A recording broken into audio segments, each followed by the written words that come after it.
जलसंवर्धन ही काळाची गरज, युवकांनी पुढाकार घ्यावा. जिल्हाधिकारी अशिमा मित्तल. बदनापूर तालुक्यात जलदिंडी अभियानाचा थाटात समारोप. पाडळी येथे जागतिक पर्यावरण दिनी विशेष कार्यक्रम. केदारखेडा. प्रतिनिधी बी.के. दसाळ. जालना. माय भारत, जालना, यशदा युनिसेफ आणि पाथरीकर कॅम्पस, बदनापूर यांच्या संयुक्त विद्यमाने आयोजित करण्यात आलेल्या जलदिंडी अभियानाचा समारोप जागतिक पर्यावरण दिनाचे औचित्य साधून पाडळी, बदनापूर येथे अत्यंत उत्साहात संपन्न झाला. 1 ते 5 जून 2026 या कालावधीत बदनापूर तालुक्यातील विविध गावांमध्ये राबविण्यात आलेल्या या अभियानाद्वारे जलसंवर्धन, जलसाक्षरता आणि पर्यावरण संरक्षणाचा प्रभावी संदेश देण्यात आला.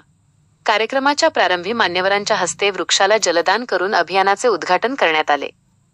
या प्रसंगी प्रमुख अतिथी म्हणून जालना जिल्ह्याच्या जिल्हाधिकारी अशिमा मित्तल उपस्थित होत्या, तर अध्यक्षस्थानी पाथरीकर कॅम्पसचे संचालक डॉ. देवेशजी पाथरीकर होते. व्यासपीठावर सहाय्यक जिल्हाधिकारी डॉ. रंगमंजू, जिल्हा युवा अधिकारी मयूरकुमार गोरमे, तहसीलदार अतुल बने, डॉ. रामदास निहाळ आणि अमृत तारो आदी मान्यवरांची प्रमुख उपस्थिती होती. कार्यक्रम प्रसंगी उपस्थित मान्यवरांचा तुळशीचे रोप देऊन सत्कार करण्यात आला. यावेळी जलसंवर्धन, पर्यावरण संरक्षण, जलव्यवस्थापन आणि वृक्ष संवर्धन या विषयांवर सविस्तर मार्गदर्शन करण्यात आले. भविष्यातील पिढ्यांसाठी जलसंपत्ती निर्माण करणे आपली जबाबदारी. जिल्हाधिकारी. मार्गदर्शन करताना जिल्हाधिकारी अशिमा मित्तल म्हणाल्या की आजच्या बदलत्या हवामान परिस्थितीत जलसंवर्धन आणि जलसाक्षरता ही केवळ प्रशासनाची नव्हे तर प्रत्येक नागरिकाची जबाबदारी बनली आहे. वाढते जलसंकट आणि भूजल पातळीतील घट चिंताजनक आहे. यासाठी युवकांनी निसर्गाशी एकरूप होत पाणी बचत, वृक्षलागवड, पर्यावरण संवर्धन आणि जलव्यवस्थापनाबाबत समाजामध्ये व्यापक जनजागृती निर्माण करण्यासाठी सक्रिय भूमिका बजावली पाहिजे. भविष्यातील पिढ्यांसाठी सुरक्षित जलसंपत्ती निर्माण करणे ही आपली सामूहिक जबाबदारी आहे. शिवकालीन जलव्यवस्थापन आजही आदर्श. डॉ. रंगमंजू. सहाय्यक जिल्हाधिकारी डॉ. रंगमंजू यांनी युवकांना संबोधित करताना छत्रपती शिवाजी महाराजांच्या काळातील जलव्यवस्थापनाच्या कार्याचा गौरवपूर्ण उल्लेख केला. त्या म्हणाल्या की शिवकालीन किल्ले, तलाव, बंधारे आणि जलसाठवण व्यवस्था आजही जलसंवर्धनाचे उत्कृष्ट उदाहरण आहेत. आधुनिक काळातही त्या पद्धतींचा अभ्यास करून जलसंधारणाच्या कामांना गती देण्याची गरज आहे. 8 गावांमध्ये जलजागृतीचा जागर, पथनाट्याला उत्स्फूर्त प्रतिसाद.